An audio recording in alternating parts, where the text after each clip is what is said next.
Welcome to Modern Anarchy, the podcast exploring sex, relationships, and liberation. I'm your host, Dr. Nicole. I tried to keep her quiet, but she's screaming inside of me. I tried to keep her hiding, oh, shut up. I tried to keep her quiet, but she's a wild, wild woman. On today's episode, we have Elmo Painter. Join us for a conversation about the evolution of the erotic. Together we talk about being in caterpillar soup, sex magic rituals, and embracing the question marks. Hello, dear listener, and welcome back to Modern Anarchy. I'm so delighted to have you here, all of you pleasure activists from around the world, tuning in for another episode each Wednesday. I'm Dr. Nicole. I'm a sex and relationship psychotherapist providing psychedelic-assisted psychotherapy, author of the Psychedelic Jealousy Guide and the first study on relationship anarchy, and I teach students from around the world how to craft pleasurable sex lives and non-monogamous relationships. Dear listener, Elmo is a repeat. Wow, this is their second episode on the podcast, y'all. If you want to go back, I can't go back and listen to those episodes. It is too weird. I always say it's like reading your own journal diaries. But if you would like to connect with Elmo and I for the first episode and then listen to this one, or vice versa, listen to this one and then go back and see how we've changed. All here for that feedback. Someone send me a DM and let me know what you notice. But I really just appreciate that Elmo came in being so authentic. They were like, God, what am I going to say about my sex life with Dr. Nicole? I don't really know where I'm at with my sex life right now. And just even that authenticity. The amount of clients I have in my office who are like, I don't know what's happening. Who am I? Where am I going? What is happening with my life, right? Just to embrace the humanness of that, the evolution, the change, the question marks. It is part of the process. It is part of the process of becoming, and hate to break it to all of us, that is going to keep happening for the rest of our life. But that's also an exciting thing, right? There's so much joy. There's so much possibility. The person you are right now will not be who you're going to be in X amount of time. And yeah, often that's very scary, but it also can be an exciting invitation to know that wherever you're at, you're not stuck. The change is possible. Evolution is possible. And if you want to redirect your life towards something else, you can absolutely do that. Please know I'm rooting for you in that journey, in that evolution, and that deeper connection to your pleasure, wherever that might lead you. All right, dear listener, if you are ready to liberate your pleasure, you can explore all of my free resources. I have my free ebook, my free dissertation, my free worksheets on sexuality and non-monogamy and all of that, because I believe free resources are essential for liberation. All of that is at modernanarchypodcast.com. That's also where you'll learn more about my upcoming 16-week non-monogamy group program. Y'all, it's starting next month. If you've been hearing me talk about this and you're like, damn, I want to do it, but I'm waiting. Hi. The time is coming. Come hop in.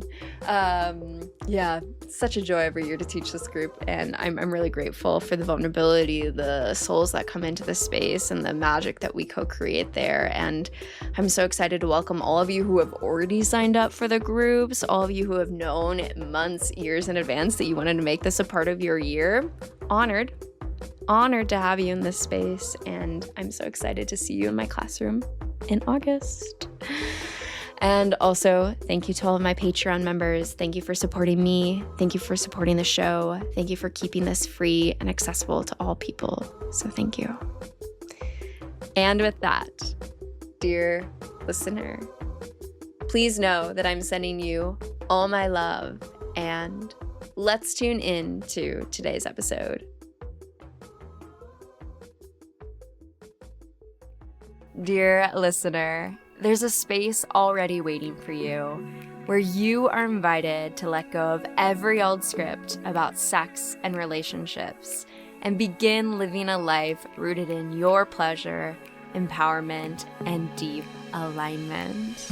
I'm Dr. Nicole, and this is your invitation to the Pleasure Liberation Groups, a transformative, educational, and deeply immersive experience designed for visionary individuals like you. Together, we'll gather in community to explore desire, expand relational wisdom, and embody the lives we're here to lead. Each session is woven with practices, teachings, and the kind of connection that makes real transformation possible. And I'll be right there with you, guiding the process with an embodied curriculum that supports both personal and collective liberation.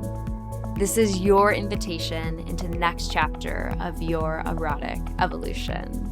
Say yes to your pleasure and visit modernanarchypodcast.com/pleasure practice to apply. And so the first question that I love to ask each guest on the show is, how would you introduce yourself to the listeners? Hi, I'm Elmo Painter Eddington. I am a somatic psychotherapist. I'm licensed in Wisconsin and Illinois. I specialize in grief, trauma, pleasure, and play, I like to say, because I believe that play is the antithesis to trauma. And I've been specializing in trauma for almost 10 years. And it's trauma makes our lives small and frozen, and play helps to expand and break out and bring warmth and joy and connection. And so I have a background in comedy. I incorporate comedy in my work a lot. And even though we're talking about kind of a lot of the deepest, darkest things like grief and trauma, there's a lot of laughter in my sessions with folks, and a lot of cheering, and a lot of like I love to embrace all aspects, including, the things that folks feel. This is not like an elevator pitch, I'm realizing. Like feeling into what are the parts of you that you try not to look at. Let's look at them, not just look at them, but be friends with them. Yeah. They like invite a bitch to tea, so yeah, and I specialize in relationships of, a lot of time I help you. I myself have been polyamorous for like 23 years. I'm trying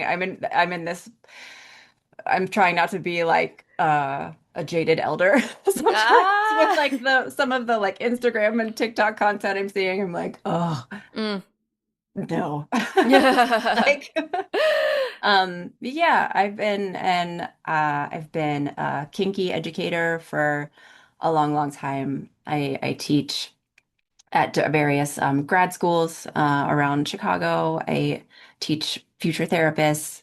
Not even that kink is okay, but the spiritual and healing aspects of kink, and how, beautiful it can be, and how it can lead to, with trustworthy people, can lead to like self-acceptance and empowerment, and all of the amazing things, and spiritual connection, and Yeah.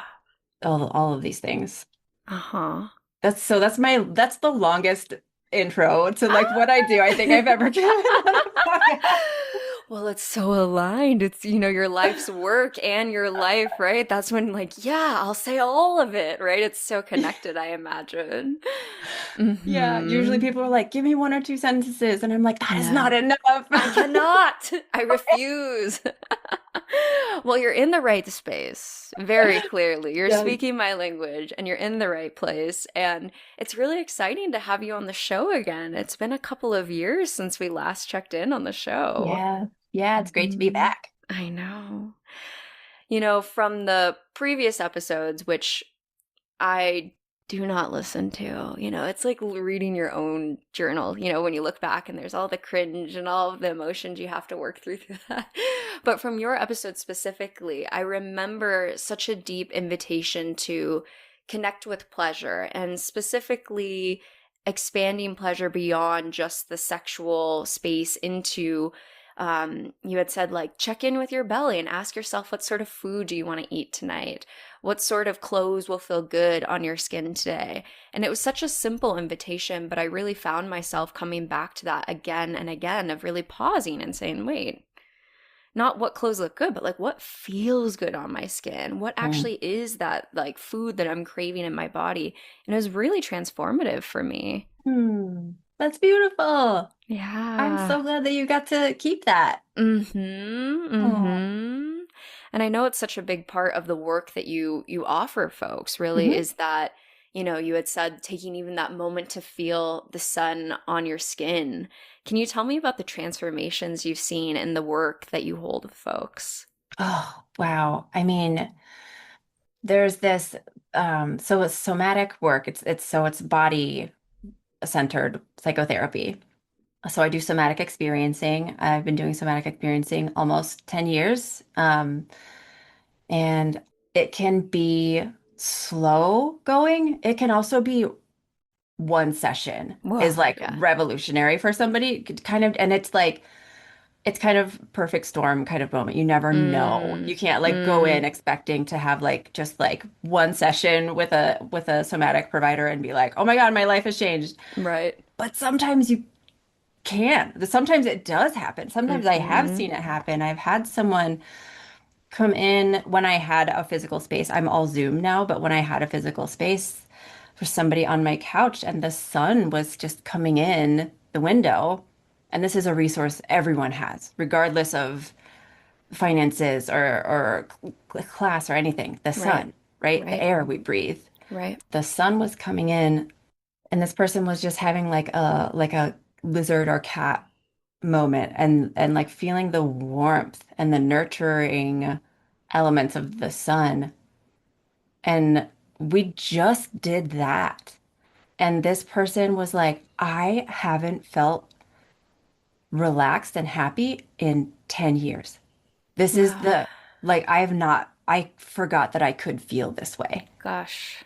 One Ugh, simple yeah. exercise in one session, Mm-hmm. you know? And Mm-hmm. it's like she had such a huge nervous system shift because now she's got that experience. Now you've got that experience of like, I can feel this way. And like the belief that I can never feel good again disappears Mm. Wow.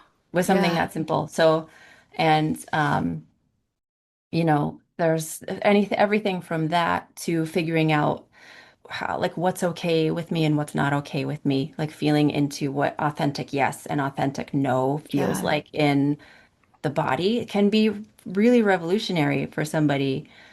And also, just reclaiming anger can be really, really fantastic. People are like, no, anger is bad. And I'm like, no, anger means you're protecting something worthy of protection. Yeah. And that is Mm-hmm. like the shift and like being able to feel the anger with that Yeah. belief kind of dissolved, then the anger becomes empowerment, right? Mm-hmm. And like, I mean, I've seen so many amazing things happen with this work. Yeah.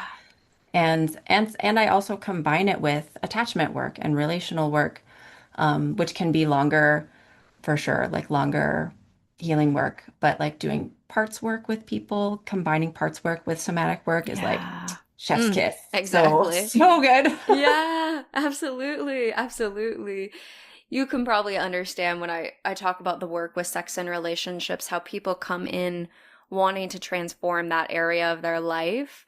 But right, when you get to the moment where you're feeling the sun on your skin, that connection to pleasure, right? That's what opens the door to so many different areas of your life feeling pleasure. Like we come in Yes. because, wow, the sex is complicated or this or that, but it like ripples into every area of your being, right? Mhm. Because the reality is, like, if you want to have a good sex life, it's not like you get to just flip the switch when you come into the sexual space.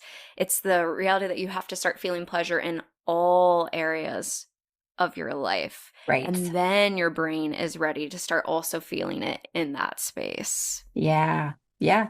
It's in SE, we call it titration. Mm, So mm-hmm. like a lot of folks are don't come to me ready to get into sexual pleasure. A lot of folks Sure. are like, that's too much. Yeah, yeah, that makes That's like sense. it's like it feels so far away Yeah. for me. But these things, like, get yourself a really nice soap that Mm. you use in the shower, and or something that smells good, and the Mm-hmm. feeling, the clothing on your body, things like that.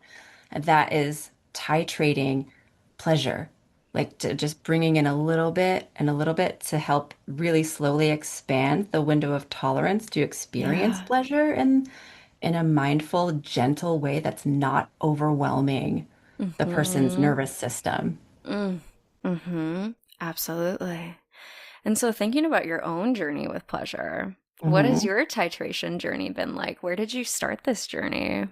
Oh, where did I start? Oh, Yeah, we have all the space. Let's talk about it. I know. I've been doing so many of the things that I do. I've been doing for almost a quarter century, which is insane. Mm-hmm. Like, Mm-hmm.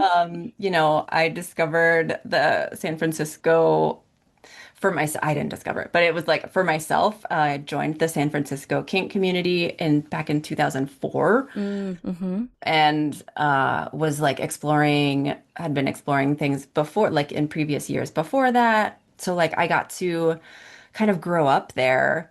So in my early 20s, I got to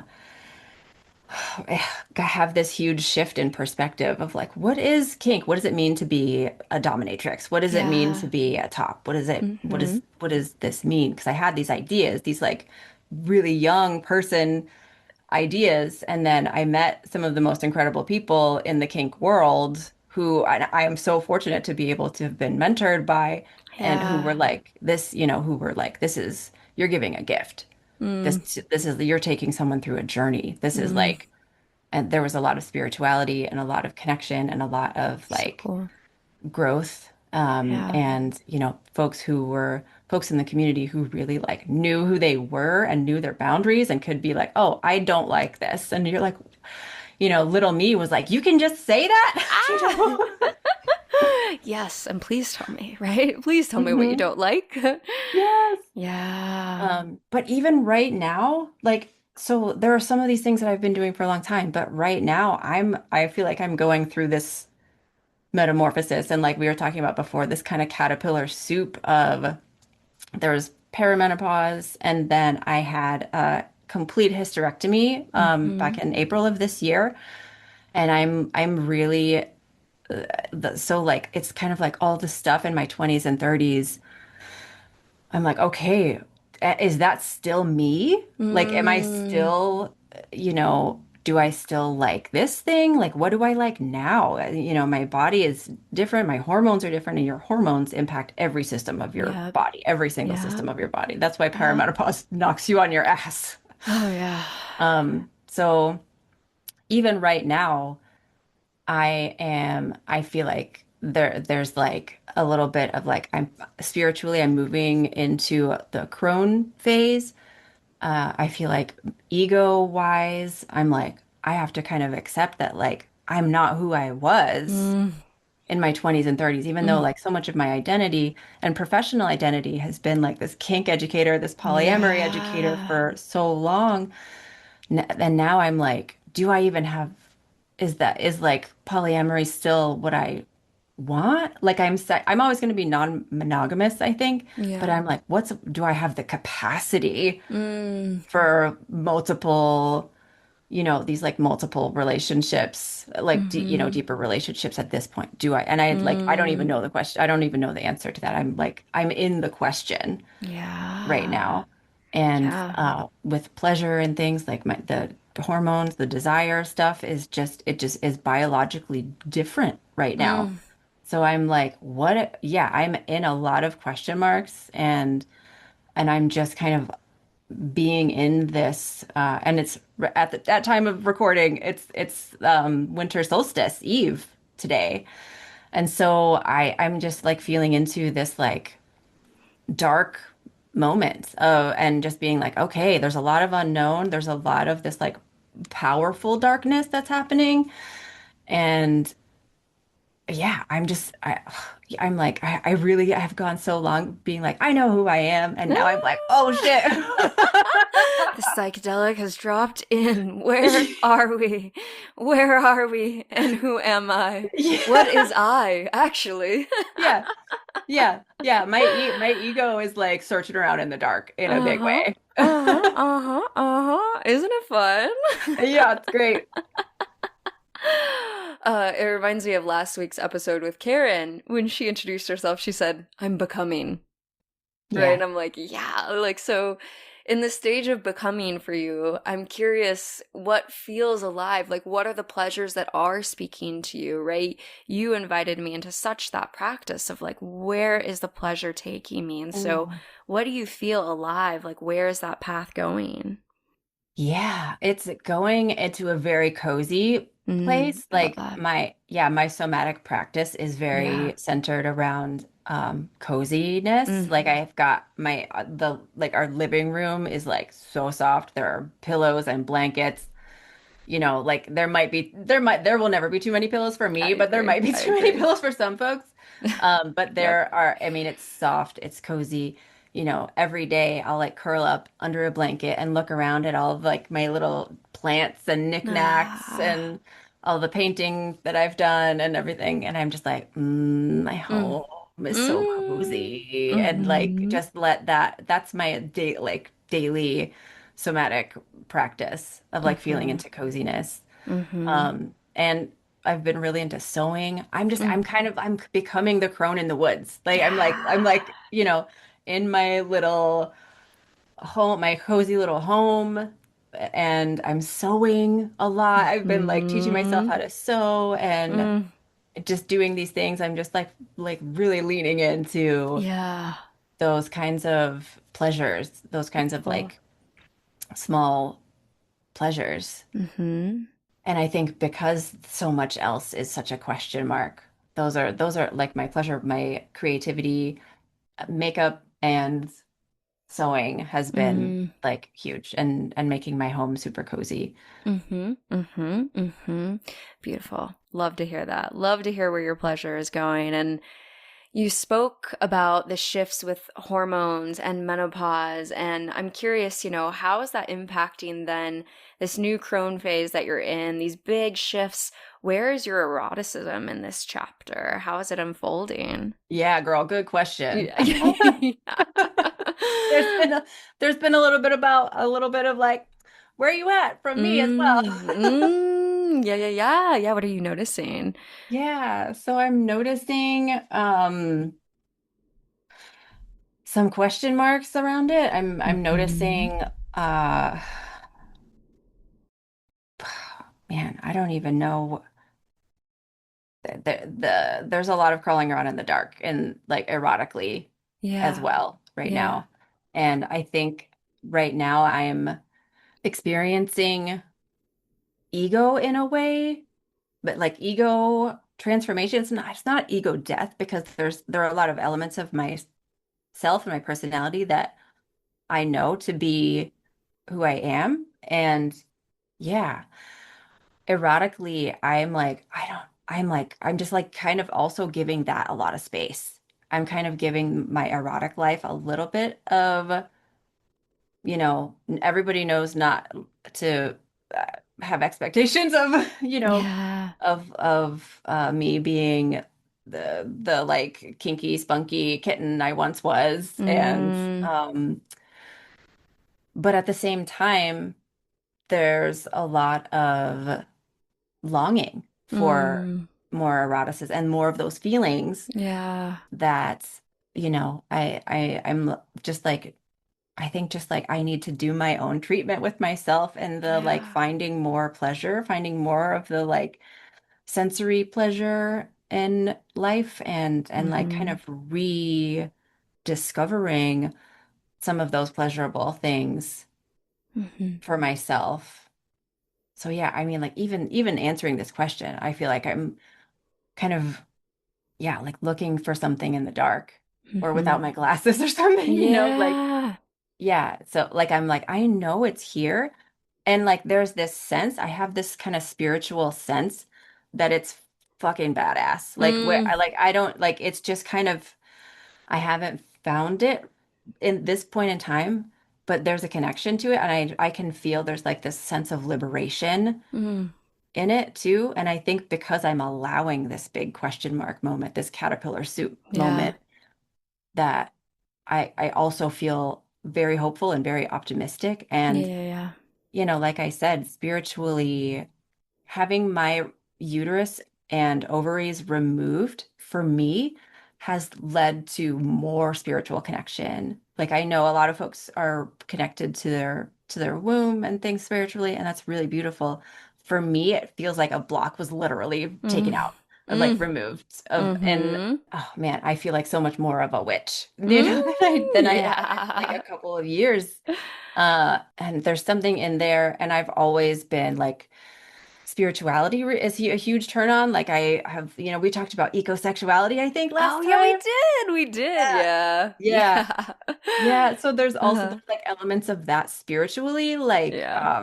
pleasure and the moon and like, the energy from different deities and goddesses and like just goddess energy and stuff that's like that is a source of like erotic connection still Mm-hmm. for me. Mm-hmm. And still, I have my background in my spiritual kink community in San Francisco is so like that is very connected to me and has been for decades. Mm-hmm. I'm like, does it involve other people right now? I don't Gr know. Great question. And it Yeah, I'm doesn't like, have I don't to. even exactly. Exactly. I don't know if it involves other people at this point in time, and I want it to. Mm, Um, okay. and yeah, I just don't know.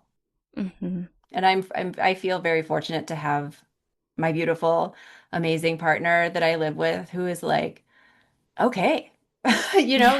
and I'm like, this is exactly where I'm at, and I don't know what's gonna be happen on the other side.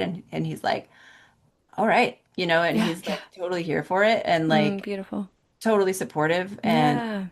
yeah, I feel very fortunate to be where I'm at and with everybody that I'm connected to.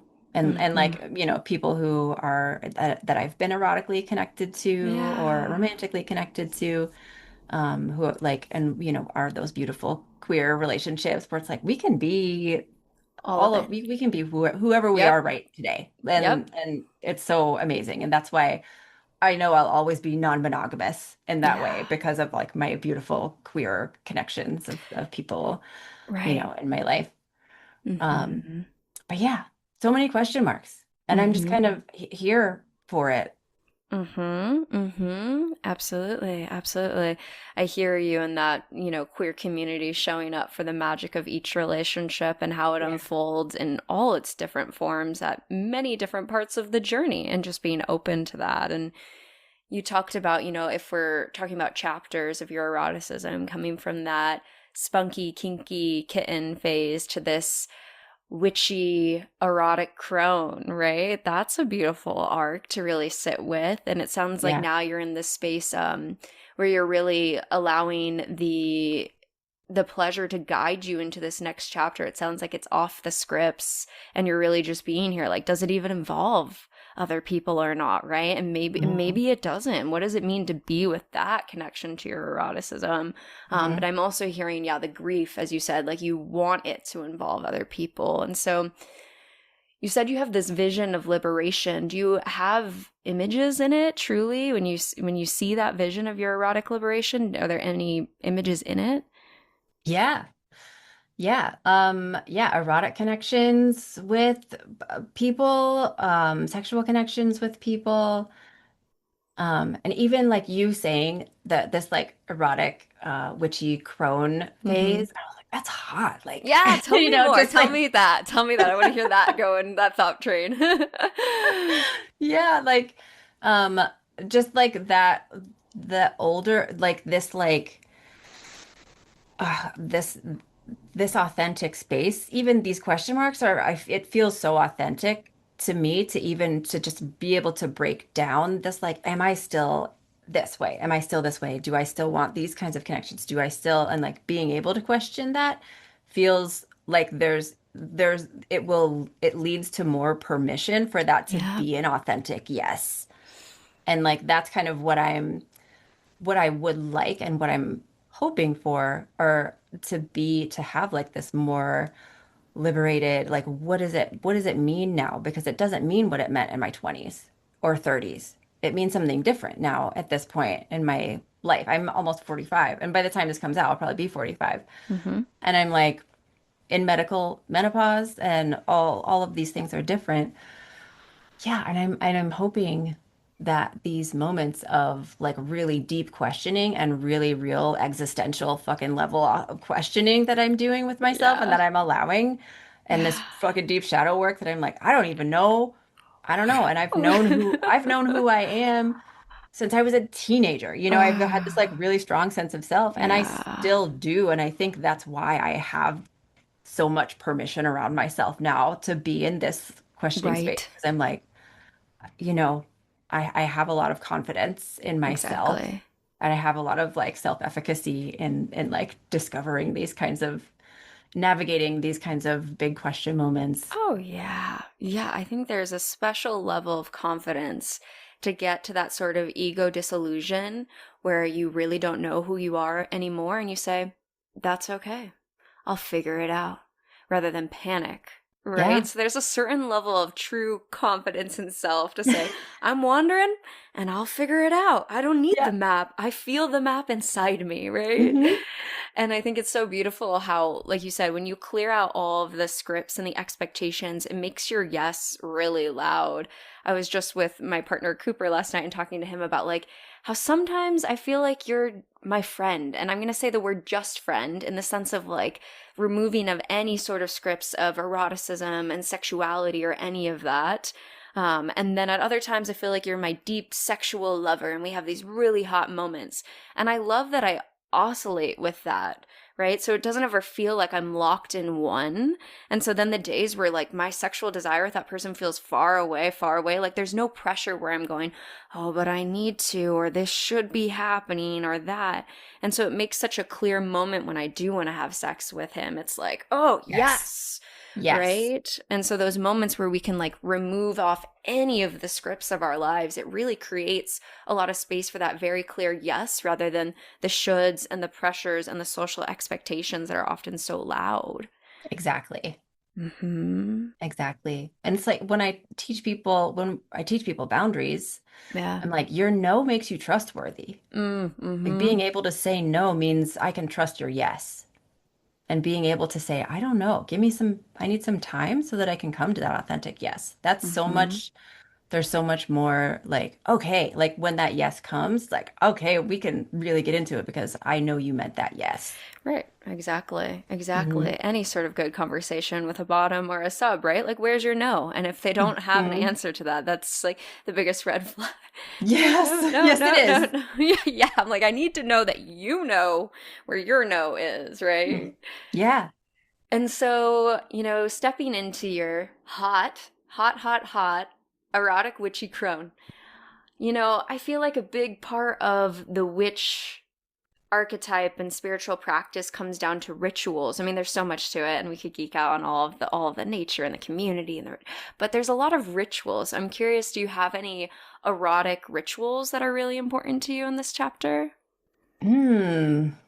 Erotic rituals.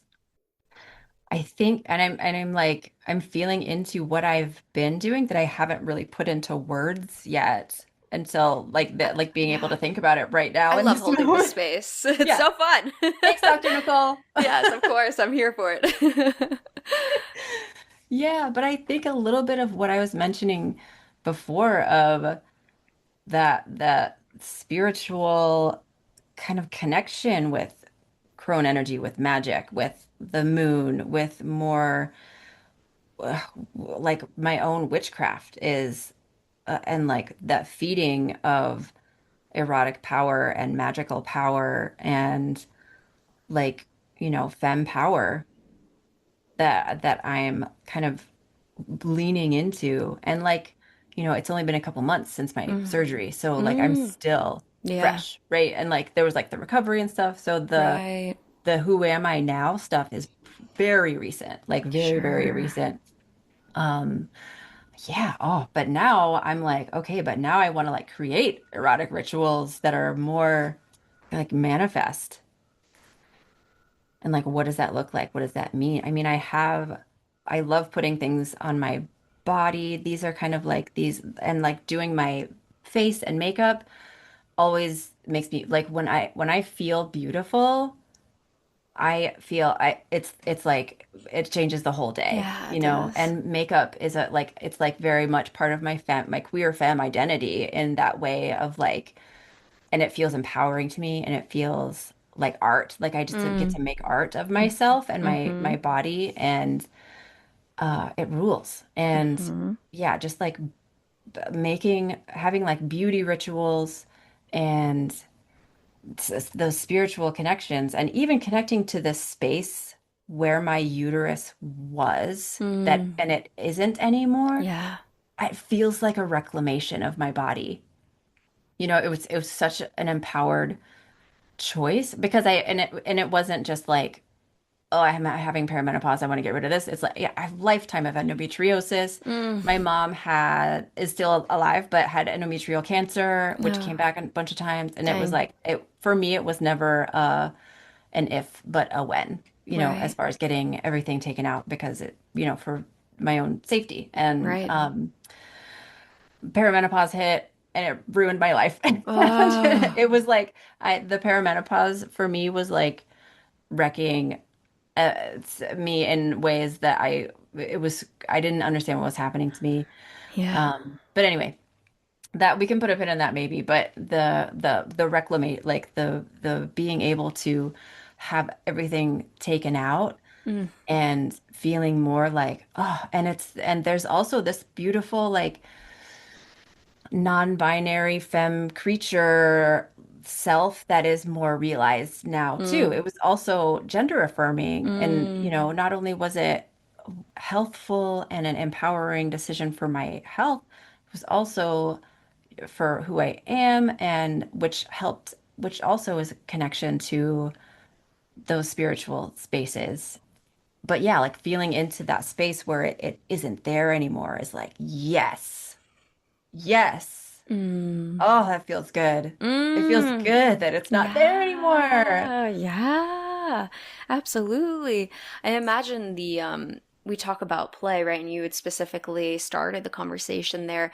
It's hard to play when your hormones are raging, you're having all the chronic pain, and also there's this persistent worry about what it could do to your health, especially with your mother. Like, how can you play in that part of the body when there's all that pain and fear? Mm-hmm. Mm-hmm. Mm-hmm. Yeah. And now I get to discover that. Mm-hmm. Now that all that pain Mm-hmm. is gone, you know, now that Mm-hmm. all of that, the scar tissue and, you know, all of those things and the worry and now that that stuff is gone, it's like, okay, Mm-hmm. oh, this is like a whole new being. It's like my Yeah. whole sexual system is a new being now. Mm-hmm. And I have to Mm-hmm. start all over, or I get to Mm. start all over. Hey, there's the reframe. Yeah, yeah, yeah, Yeah. yeah. Yep. Exactly. And yeah, when I think about the solstice, right, and just this time of year, I think about wanting to do like, sexual rituals outdoors, but it's so chilly out in the Midwest. Yeah. This is not Yeah. we're limited. We're limited in what is possible. I'm curious if you've ever done any sort of like sex magic sort of intention setting with your erotic energy. Is that something you've explored in Oh your yeah. past? Yeah, yeah. Okay. I'm curious to hear where you're at with that or what that journey has looked like and whether we should slow down for the listeners who might be wondering what that means. Yeah, so not only have I done that in small contexts, Mm-hmm. but I am part of a group in San Francisco called Black Leather Wings. Mm-hmm. And it's very and we've had like rituals that are also play parties, like that Mm-hmm. begins. And actually, the performance I'm doing tonight is I'm doing kind of a calling in the quarters spoken word piece, like kink spoken word erotic piece, Mm-hmm. so that I'm kind of like introducing that energy to the Midwest a little bit because I haven't really found much of it here. I've been looking. I look all the time. I Yeah. like tell my friends, I was like, "Where is it? Where is it?" I'm Yeah. waiting. So I mean, when you're we can ready, trade yeah, numbers after yeah. this. Let's make it happen. Yeah, so we would have a big circle, a couple dozen people have a big circle, call on the quarters, and then the space that we're in is a dungeon space, and Mm. there would be the energy raising that we do was the play that happens after Mm. the calling in and having that circle. And it's just like a bunch of kinky witches doing like raising energy and all these beautiful erotic and kinky ways. Rules. So yes. Yeah. Yeah. So like from group activities to smaller, one-on-one experiences or, calling things in, calling in healing, calling Mm. in empowerment, calling in intentions and manifestations, and then raising the energy by raising those erotic and kinky energies and then releasing that. And that's the like whew, that's the ritual kind of release Yeah. that we're bringing things in, we're manifesting or letting things go depending on what it is. Mm-hmm. Mm-hmm. So beautiful and powerful. And Mm-hmm. so let's start first with the group space. To the listener who's just first starting to grasp any sense of what this could mean, I'm sure they're wondering, like, what do you mean we're raising the energy? Like, what are we doing, Elmo? Yeah. So when you cast a spell, there are so many different ways of doing it, and there are so many different like ancestral routes for people all over the world that have different ways of doing this kinds of thing these kinds of things. There are also a lot of books about it. They're also kind of following your own magical intuition. There are not really a whole lot of wrong ways, but so you're calling in the elements or intentions or deities that you like to work with, and you're utilizing whatever materials, whether it's like incense, oils, candles, stones, herbs, images, art, dance, and like raising the energy it's magical energy. So like raising magical energy and then you release your spell into the universe to help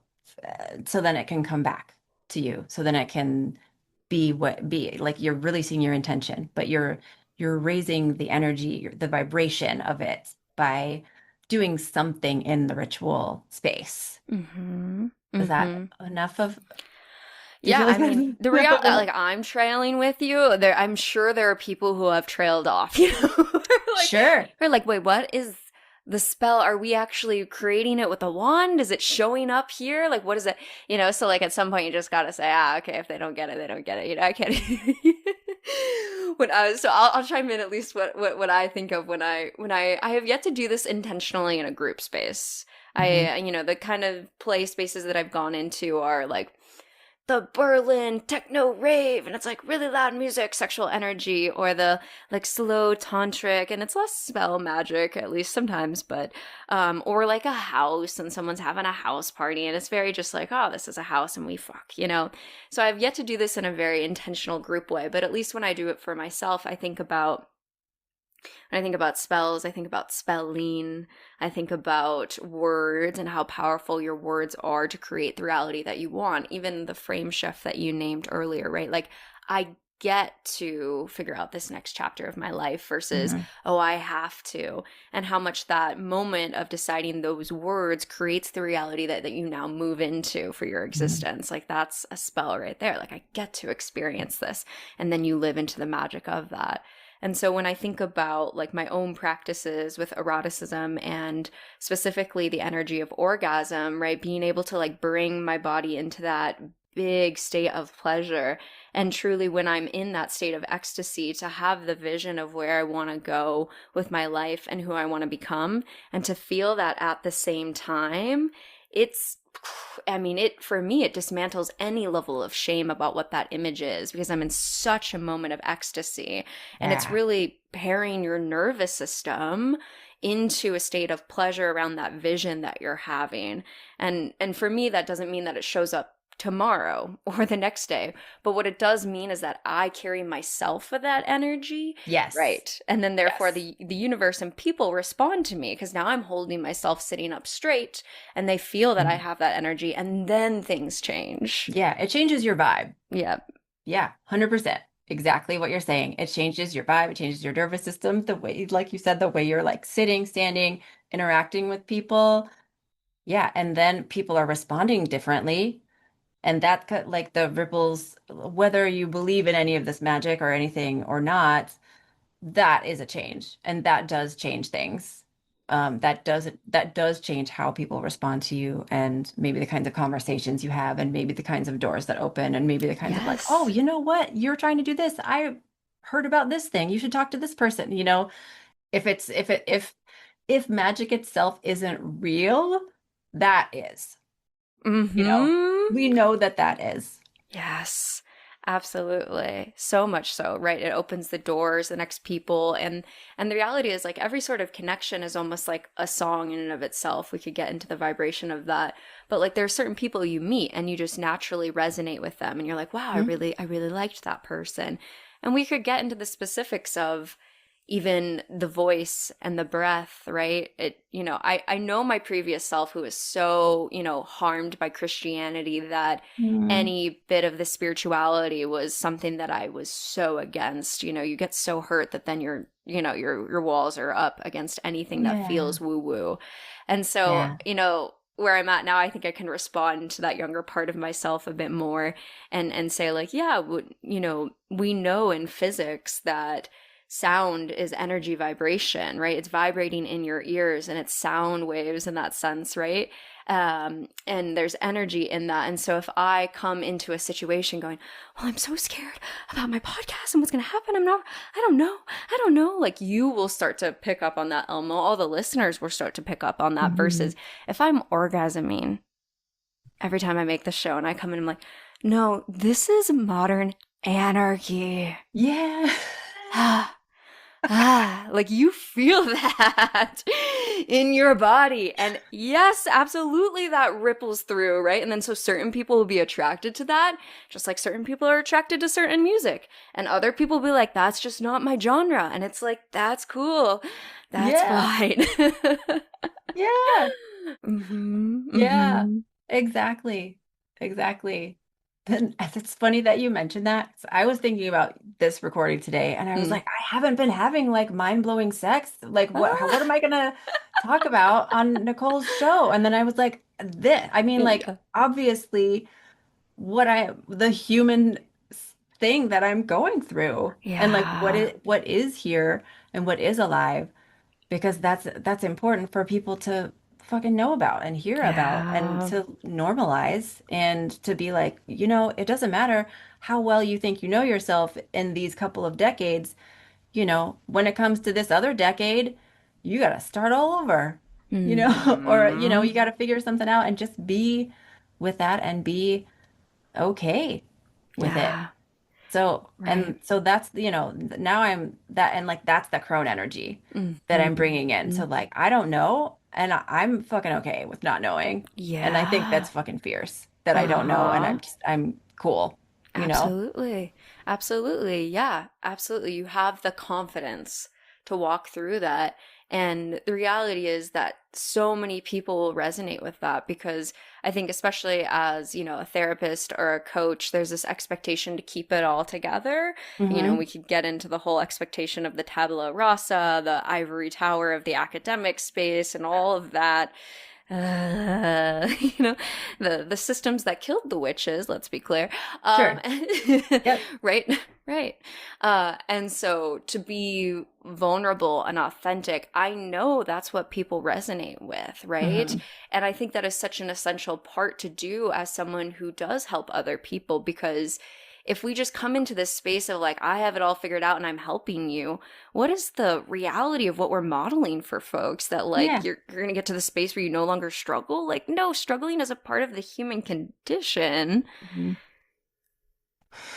Yeah. And as therapists, what are we asking our clients to do? If not like break down ego and like rediscover self and be in a fucking caterpillar soup and be in this dark question mark of a place sometimes of being like, wait, these things that I've been doing for a long time are not working. What does that mean? Mm. And if I'm not doing these things, who am I?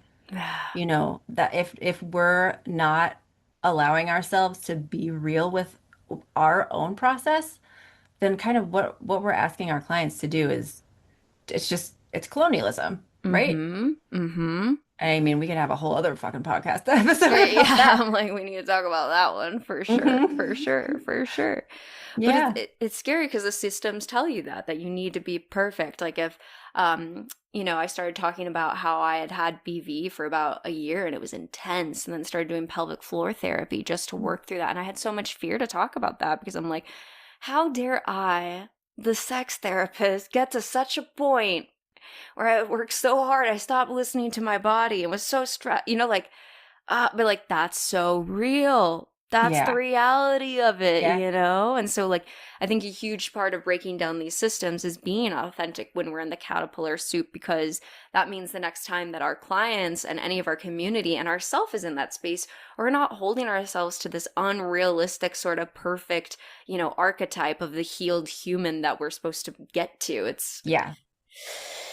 Yeah.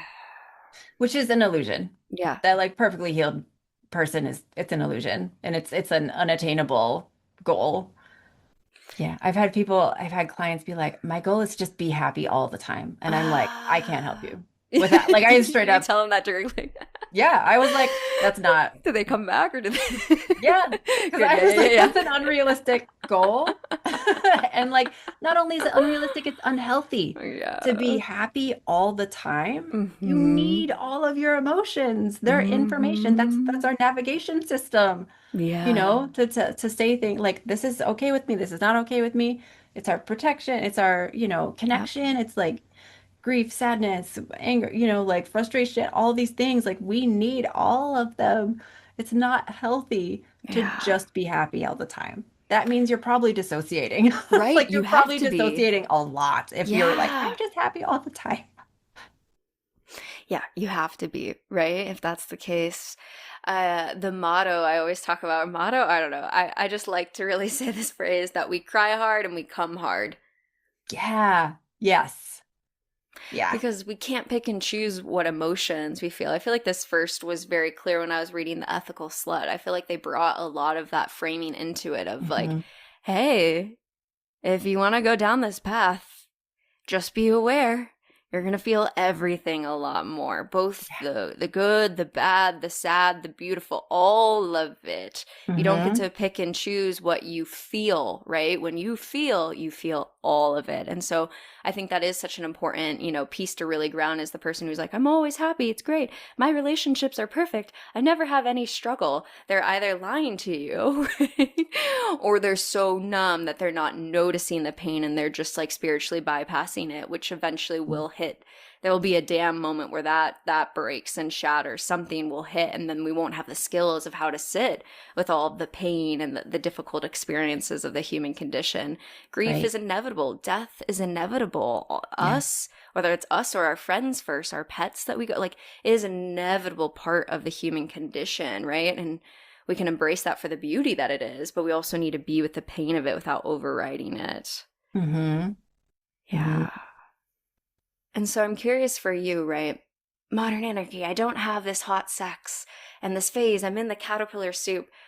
How do you hold yourself in grief? What are your own practices that you ground in when you're feeling these moments of the unknown and these waves of the human existence? Ooh, that's a good question. Yeah. That's a great question. Yeah.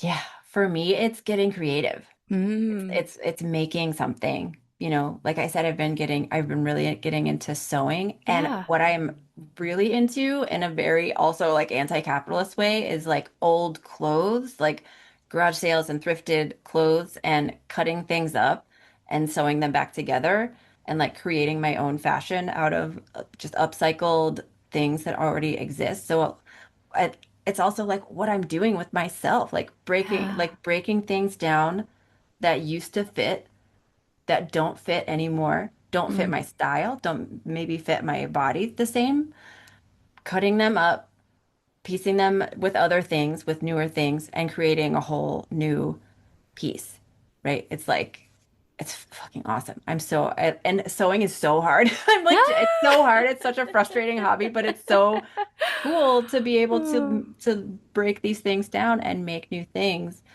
Mm-hmm. And also, I've just been really into moving my body, Pilates and yoga, and just getting into my body and movement and getting dressed, being beauty rituals, like I said, like these kind of like I know that I'm in this grief space in a lot Yeah. of ways. I'm also going through a really painful breakup that happened like Mm. end of summer. Mm. And I've been in this really intense grief space around that, as well as all of these Yeah. biological changes and things like that. Mm-hmm.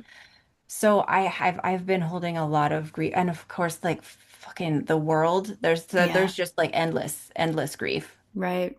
So there's like a radical acceptance practice of like, this is where I'm at. I'm in this grief space and I'm making beautiful things too. Like there's that yes and like yes, I am in this grief space and I'm making beauty and putting Mm-hmm. beautiful things in the world, including myself.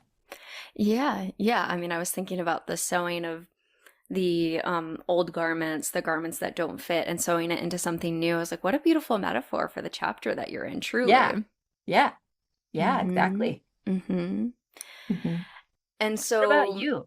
oh What yeah, are yeah, your right. Yeah, flip the switch. Here we go. yeah, what are your like grief My rituals and how are you how are you holding grief right now? Well, there's a post-it note I can look at, and it says what to do when you're sad. It includes Get High and Dance to Heard It in a Past Life by Maggie Rogers. Hmm. Read a book and let your mind digest ideas. Reread your journal and ground yourself in you and the fluctuations of time. Watch a sad movie and release your emotions. Fresh air always heals. Hmm. Move your body, walk, climb, flow. Reach out to your community. Hmm. Shower and start a new life. It's so true. Sometimes you just gotta get in the shower and then it just Yeah. okay. Yes. Okay. Yes. And the last thing I added to this list, there's still space for more, so I'll have to think about it. But the last thing I added to the list was listen to sexy music, you dirty slut. Yeah.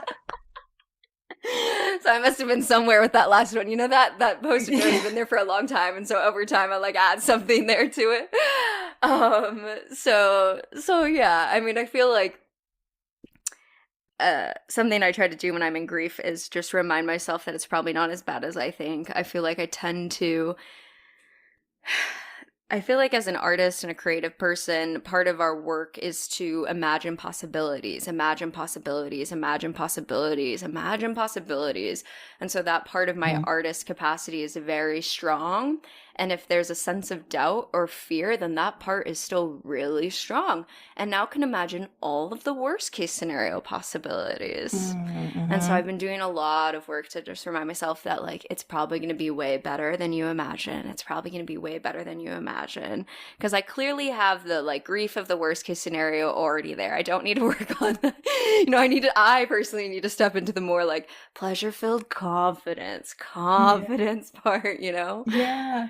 Yeah. Oh, what I love about take a shower and start a new life is that it implies that you can start a new life every day. Like any moment of any day, you can take a shower and start a new life. I love that. I am taking that with me. That Please, rules. please do. Please do. Please do.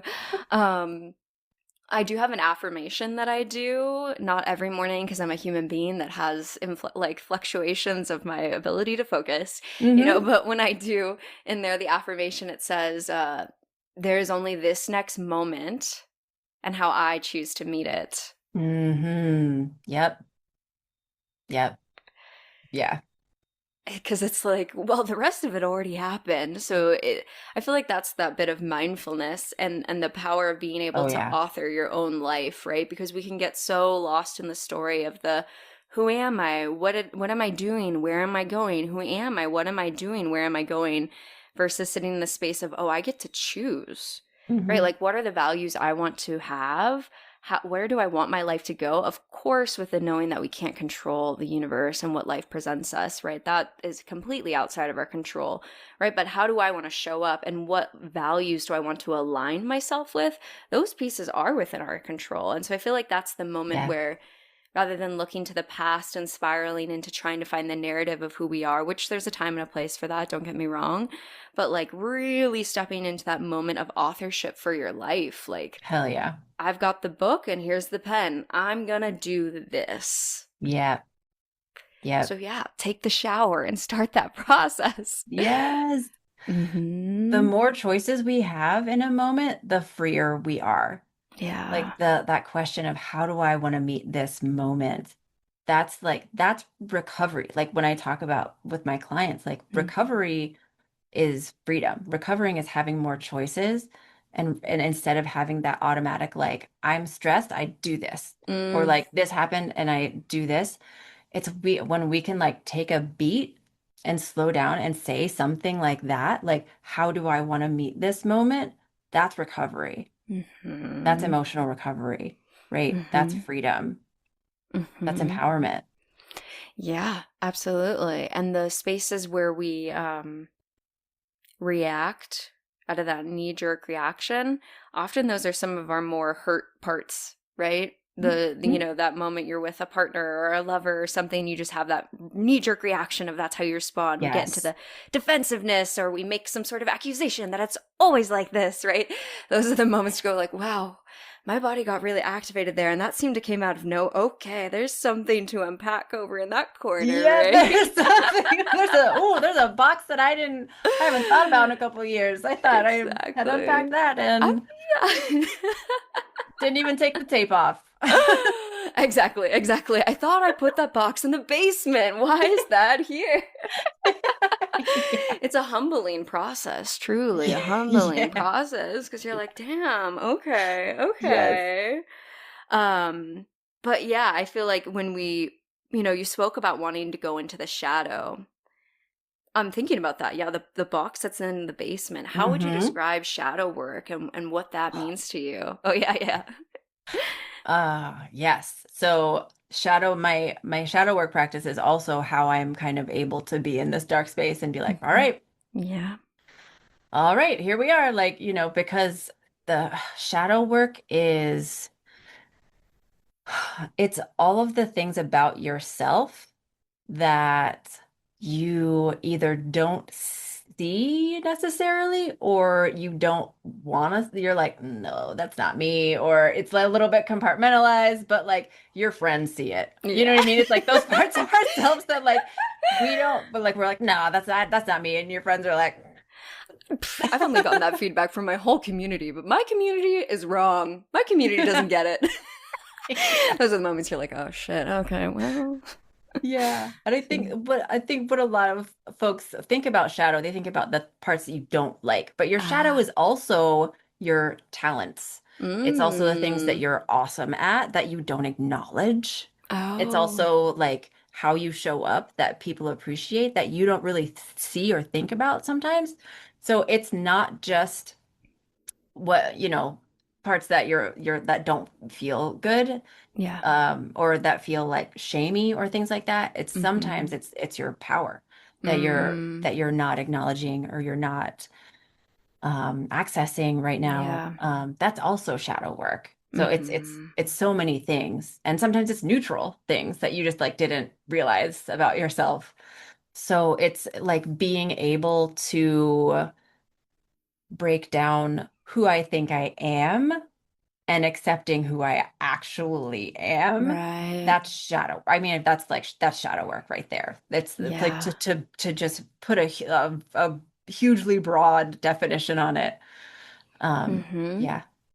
Yeah, and it's so interesting because when I was in monogamous dynamics, there was only one person who really saw me in the lived reality of the sex and romance space, and then having multiple connections. It is really fascinating when you're sitting with all of those people and you're processing, and then like three of your lovers give you the same feedback. You're like, well, in this space, you kind of get like, and I'm like, oh gosh, do I? Like. Yep. Common denominator. Yeah, you're like all your partners. I'm like, okay, well, I guess maybe I should listen. So it's like a big pulling out of the shadow when you have multiple people who can look at you versus, when it's the one, you can be like, oh, that one is just, I don't know, they're not getting it. Yeah. You get enough partners. That's the scary side of polyamory is all of your partners call you in. And then you're like, damn, got it. Yep. Got it. I'm listening. Okay, guys, don't unionize against me. Don't unionize. Unions are great. I always make that joke. I'm like, you guys can unionize against me. I'll listen. They usually just want different shade. The heater is too hot in my apartment, stuff like that. These are the complaints I get. We need a fan, Nicole.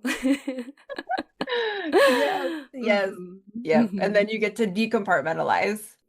You have to be like, oh, okay, information about me and integrate, parts work. Shadow work is parts work. It's like, Yeah. people are doing like IFS a lot, and like and IFS is not the only parts work system. I think it's important to say because I think people are like, IFS is parts work, but there are so many different systems and, uh, and thousands of years old from many parts of the world. Like it is not new in any way, shape, or form. And there are Right. so many different ways of doing it. But yeah, Yeah. like integration. That's what it's like integrating these parts of these different aspects of self of like, oh, that's also me. I am Hmm. like really sweet. I'm also a bitch. Like I'm a Yeah. fucking bitch. Like if I get to like a point and like Yeah. I have a lot of integrity and I'm petty as fuck. Like Mm. there's just like being able to, I'm easygoing. I'm also high maintenance. Yeah. Like being able to claim those things can also be like kind of a relief. I mean, when I reclaimed things like being a bitch, because I've Mm. always been really nice, very Mm. sweet, like my Mm. personality, very giggly. Mm. So like reclaiming the word bitch, it's my favorite word. Bitch is my Yeah. favorite word because Mm. it's so versatile and like when somebody is like affectionately calls me bitch, I'm like, we're friends, like that's Ah! like it's like we're Hey, so being bitch. able, Yeah. yeah, I'm like, bitch, what is a bitch other than, someone who cannot be controlled by the patriarchy or Right. like negatively influenced by the patriarchy instead, so there's that and also Hmm. reclaiming being high maintenance because I was Ah, like one of the cool girls and like, right. so like easy for guys to like talk to Right. or be with and stuff and Right. like now I'm like, I'm not like I am like one of those exotic pets that needs a lot of like really specialized care. And if you Hmm. can't, then like you shouldn't have me. You should have, you're an outdoor cat kind of Right. person, and that's fine, but that's not me, Hmm. you know. Hmm. So like Hmm. that's some of the shadow, like a lot of the shadow work is like also that. It's like Right. because when you can reclaim parts like that, then you can, it's like, oh, it just feels so good. Yeah. It's uncomfortable at first because Right. there's like this, it's not safe to be high maintenance because people won't Yes. like you as much. It's Yeah. not safe to be a bitch because people won't like you as much. Like, Right. but then you get to incorporate that and you get to be less of a people pleaser and you get to be more authentic and you get to show up in ways and attract people who are into the real authentic you and love that. So yeah. Mm. Yeah. So important to talk about this. And I love that you grounded the parts where conversation in ancient wisdom, right? Because all the way back, even Buddhism, right? Like the monkey Hmm. mind versus the observing self. Like there's Oh yeah. parts right there, like way before this, like current. Even Freud had the id, the ego, the superego, like parts work, right? Like Yeah. parts Yeah. work, yeah, has existed for like so many parts Yeah. of our And years, yeah, ancients. Yeah, Carl Jung in the shadow, like that's what we've been yeah. talking about. It's Carl Oh Jung's yeah, work, right. The collective, unconscious, all of Yeah. it. Yep, yep. Yeah, and I think, as you were saying, like, oh, there's a part of me that's a bitch and high maintenance. Yeah, there's a part of me that's like, I don't want to claim that. I don't want to claim Mhm. that. I'm not that. Elmo, I'm not a bitch. Like, that's so bad. And then the problem with that, though, is that's when it comes out unconsciously. Oh yeah. When we're afraid to claim the shadow, then we're Yep. like, I'm never this. And then we get hangry and it comes out rather than integrating the wisdom that, like, I have that part of me and it exists and I know that. And then that amount of acceptance, embrace allows us to be way more aware of when it does come out. Because if you put it into the shadow, you're not going to be aware because you're like, I'm never that person. So you're Mhm. not even being sensitive to when it could come. And then the next level that I was thinking about is how much easier it makes us to how much easier it makes to other people who have done harmful, difficult things, right? And it's so much easier when you look at someone who's done something bad and say, well, they're that type of person. I would never, I could never, right? The Mhm. more that we integrate the shadow to understand that, like, the capacity to do harmful, really horrific things is inside all of us, Yes. Yes. the more extension of empathy and care that we can extend to make this a better world. Yes. 100%. 100% that. Every human being on this planet is capable of gaslighting, of emotional abuse, of, being controlling, of all of these different things. And a lot of times we label that as like, oh, that's something narcissists do. And even being narcissistic, everybody has the capacity to be narcissistic. Not everybody has, all of the Mm-hmm. access B personality, just like Mm-hmm. diagnosable traits, Mm-hmm. but everybody has capacity to be narcissistic. And the more we're like, oh, I'm not gaslighting you because I'm not a narcissist. It's like, but then it's like harder to hold people accountable. It's hard to hold yourself accountable and hard for your loved ones to hold you accountable when you don't believe that you're capable of doing XYZ, when literally every person on the planet is capable of doing those things. Everybody Mm-hmm. gaslights Mm-hmm. sometimes. Everybody does that. Like parents Mm-hmm. gaslight their kids all the time. Like, Yeah. no, honey, nothing happened. Everything's okay. Yeah. It's like, and it doesn't, that's like, and even that is like, where is the nuance in that? Because sometimes you're protecting the psychological safety of your child in that moment. And like, it is your adult, it is gaslight. It's like, Yeah. where's the nuance? Like, there's so much nuance. There's so much like, you kind of have to throw away words like right and wrong sometimes in those situations, but at the same time, not in your adult relationships and not in certain situations. Again, nuance. Mm-hmm. But anyway, yes, Yeah. yeah, everybody's Yeah. capable of everything. Everybody's capable Mm-hmm. of every action and every behavior and every choice. Mm-hmm. Um, and you have to, uh, as soon as you're like, well, I'm not that kind of person, you're limiting yourself. You're totally limiting yourself. You're limiting your growth. You're limiting your relationships. You're, limiting the intimacy you can have with people. Yeah. So, uh, just reclaiming like that's something I don't want to do, and I'm going to stay aware so that I don't. Yeah. And I think that gives you the empathy for the other people around you. You're a little bit softer. That's not to say Mhm. without boundaries and Mhm. protection and all of those good things, but you also have that understanding and then are softer towards the transformation that people can go through. And when we're not throwing people away, right? This is where we come into transformational justice. Because when we don't, Yes. we start, the moment we're like, that other bad thing, yeah, we've disconnected from the shadow and the capacity in ourself and the transformation that is possible. And Mhm. when I think about the power of the erotic specifically, I think this is a huge space, specifically in the kink, capacities to be able to play with the different parts of yourself, right? For a long time, when I was first coming into it, I was like, I'm not a dom, I'm not a top, I'm, Mhm. you know what I mean, right? Versus saying like, oh, that is a part of me.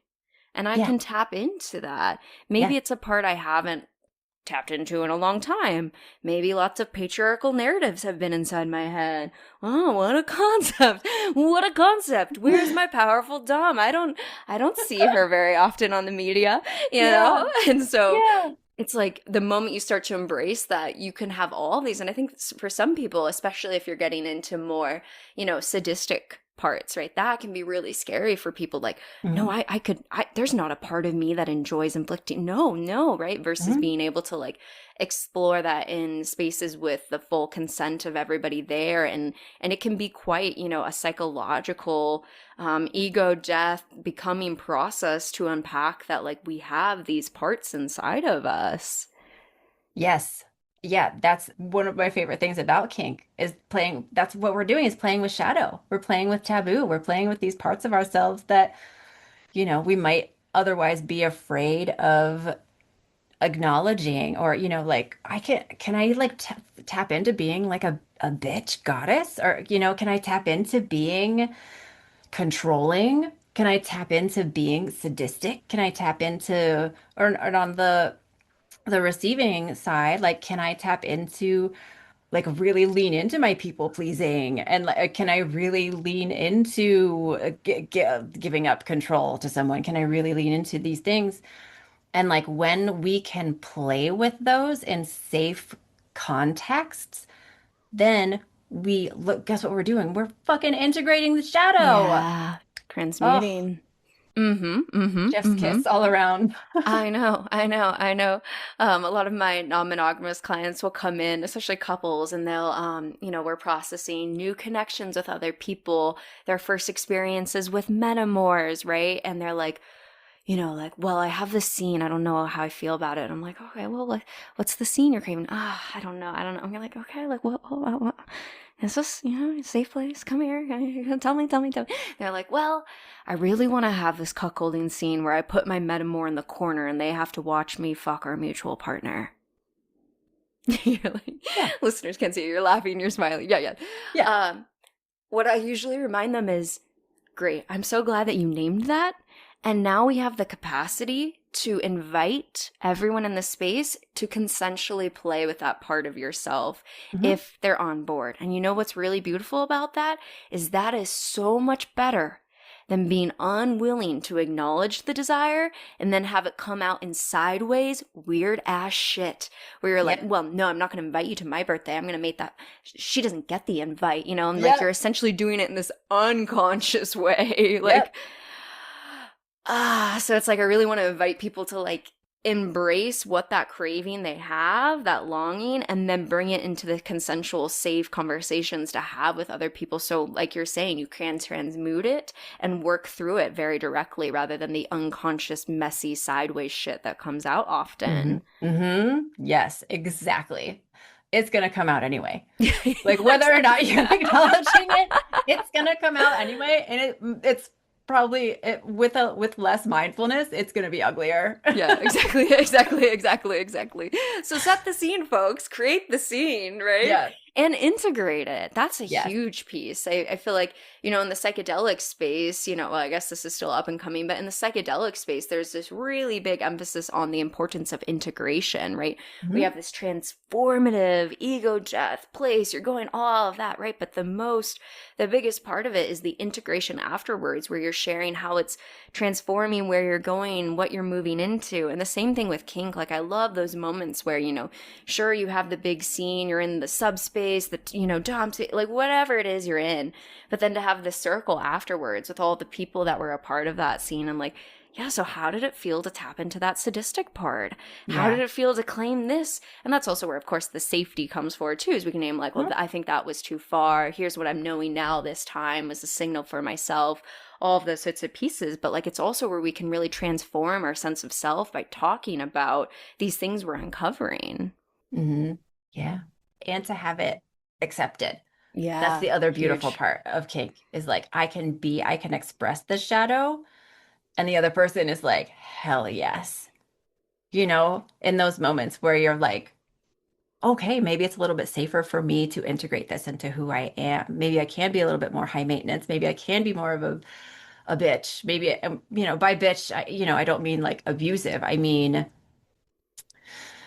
direct, Yeah. saying what you really feel, saying what you really think, in a way that is nonviolent. right? Like, and but like also direct and can be uncomfortable and assertive, and the other person might get uncomfortable.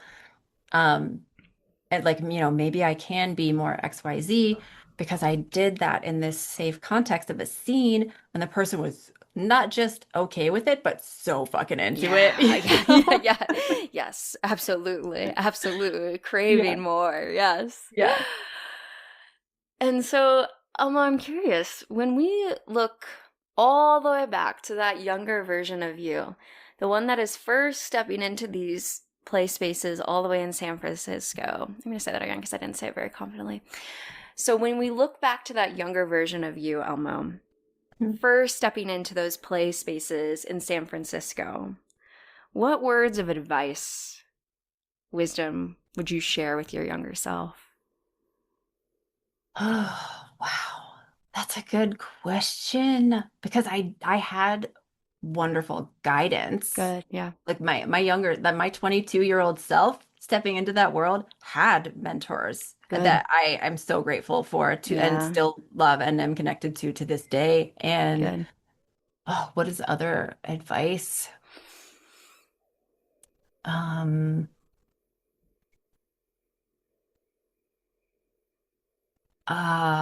there's something in there about expectations and acceptance of like where I was because I was involved in some of the communities and the trainings that I Mm, received when I was had partners or lovers, they had really high expectations of me as a kink practitioner. right. And I was like, oh, and like sometimes I would like make myself smaller Mm, because I didn't know if I could live up to some of those expectations yeah. that people were putting on me, even to this day, Yeah. Yeah. Yeah. because I've now, obviously I go on podcasts and I talk about this and Mm-hmm. I like present at grad schools and stuff like that around this Yeah. stuff. But like, Yeah. um, yeah, just like being okay with not knowing and being okay with like letting people know, yes, I have studied these things, but I have not studied you. Mm, Right? Because you can have all the training and experience in the world, but every time you're with a new person, you gotta, it's, you know, that person is a new thing. This is a new topic. This is a new nervous system. This is a new person with their own history, their own emotional landscape, their own yeah. relational landscape, Yeah. and their own desire, erotic landscape, all of these Yeah. different things. And so, like, always have beginner mindset. Always be ready to kind of break down what you think you know and uh just receive. Like Mm, just staying curious and just receive and encouraging the people that are involved with you to do the same yeah. and to be in that kind of practice rather than um like so that both of you are not having these unrealistic expectations of what's about to happen. Mm-hmm. Mm-hmm. Yeah. Yeah, absolutely. And that allows you to be more human, authentic, all of those good things, right? And which is Mhm. a lot of what you've done today in terms of being in the caterpillar soup Yeah. to allow Yeah. yourself to be free of those expectations, even now as you come on a podcast and what that means and the expectations of hot sex or what, the Yeah. whole thing, like you're giving yourself that gift now to just be exactly where you are. Yeah. Yeah. And it's a huge gift. Yeah. That's the biggest gift that I think we can give ourselves and each other is to just Hmm. allow where you're at right now to be where you're at and to hold it with kindness and to Hmm. allow each other to be where they're at and hold that with kindness. Mm-hmm. Mm-hmm. Mm-hmm. And when the episode comes out in 6 months, where do you want to be? Ooh, That's my love favorite that. question. Is like, sure, past, but also like the future. Where are we going? Totally. Yeah. Totally. This has also been a lot like Spell. there's a Cast lot your of like spells. it's so hard to know. I think because I'm in like the present so much right now that I'm Mm-hmm. like and I'm so like I don't know. like Yeah. I don't know even what to hope for because Mm. I'm in such a strong I don't know Yeah, place yeah, yeah, right yeah, now. yeah. But I do hope to have more like just thinking somatically, I'm hoping to have more movement, Mm. more free movement in my body Yeah. and more like energy movement in my body, um, and coming through me, whatever that means and whatever that looks like. I would love to be less calculated, um, but like finding that balance between mindful and calculated, right? Mm-hmm. Of like, being like, okay, like aligned with my values, but like, holy shit, just like let it go. Sometimes Yeah, just like yeah, cut loose yeah, yeah, sometimes. yeah, yeah. Just live. Yeah, Yeah. just live, just be a human person, just be a fucking flawed, Yep, shadowed yep, yep, like yep. Caterpillar. person. Uh, yeah, 6 months from now. Yeah. Um, yeah, there's just like so much more cool stuff that I have coming up. I'm gonna be teaching like more workshops, and I'm Cool. connected with this retreat center out here in Wisconsin now called the Oh, Sienna nice. Retreat Center, and I'm doing two half retreats. I don't have the dates yet, but they want me for two half retreats Very cool. this year, and then after those, we're gonna talk about some longer um, content, like doing more kind of like retreats. So Amazing. so excited Keep about me that. updated. Yeah. Yeah. So I think that Mhm. there's a lot of really fun creative stuff Beautiful. coming. Yeah. Amazing. Yeah, it's so great to hold that space of where we want to step into. What it will look like, can't control that part. Where exactly will be, who knows? But these are the things we're calling in, right? These are the Yeah, spells we're casting for the next 6 months of where you want to go for this year. right. Yeah. Well, Elmo, as we're coming towards the end of our time today, we've covered so many beautiful, beautiful things. And I'm so, so deeply grateful for your authenticity. And I trust that it will resonate with all of the listeners who have found themselves in similar spaces or are in that same space right now. And as we come towards the end of our time, I'm going to take a really nice, big, full, deep breath with you. And then I'll check in and see if there's anything else that you want to share with the listeners. Otherwise, I have our closing question. Ooh, nothing comes to mind. Yeah, I great. think there was a good yeah, I feel like there was a really good flow. Good. Hell yeah. Yeah. Amazing. And there'll be another check in X amount of years, so there'll be more space. We'll check in. Um, all right. So the closing question that I ask everyone on the show is, what is one thing that you wish other people knew was more normal? Oh, what is one thing that I wish everybody knew was more normal? Oh, that's a fucking great question. Yeah. Take your time. I think right now it's the caterpillar state, the becoming, that we're all just kind of like becoming, and you don't have to know everything. You just have to stay curious. Yeah. Yeah, I find that state so empowering, truly, because it's really that moment. Like, yeah, go take the shower, start a new life. Yeah. Decide in this moment right here that this is where I'm realigning. Now, the realities of our brain and the pathways, it is tough to change pathways. Hmm. However, we also know it's possible. Neuroplasticity is possible. Yeah. Right? And so we know that if you want to become a new person, you want to move in the, like, that is absolutely possible. No Hmm. one's saying it's easy. Some of the magic sauce includes finding good community Hmm. that embodies those things you want and will Hmm. move towards. And then also it being such a practice where you're devoted to it, right? Where you stick one foot in front of the other. And some days maybe we fall 3 steps back because, yeah, something happened. But then we stand back up and we keep going and we going. And then there's that day where you look back and you're like, oh, wow, I've done a lot of the things. And I think sometimes especially my pleasure activist folks who are always wanting more and more and more. Like, yes, there are so many more systems of oppression to dismantle. Yes. And we can get so lost in the forward, next, that it is important to look back and say, like, wow, I have, it's whether you want to use the metaphor, I've climbed that mountain or I've gone down into that spiral. Both are applicable, whatever metaphor more resonates with the archetype of the journey, It's important to acknowledge that, see where you're at, and then, embrace the possibility of the becoming for the rest of our existence. There's so much power there in magic. Mm-hmm. Yeah. And it's an change. Big revolutionary changes are not big revolutionary changes. They're an accumulation of very small shifts. Mm-hmm. Mm-hmm. Yeah, the listeners can't see. I'm like moving my hands out like ripples, right? You drop the stone in the water and you see it go and go and go and go.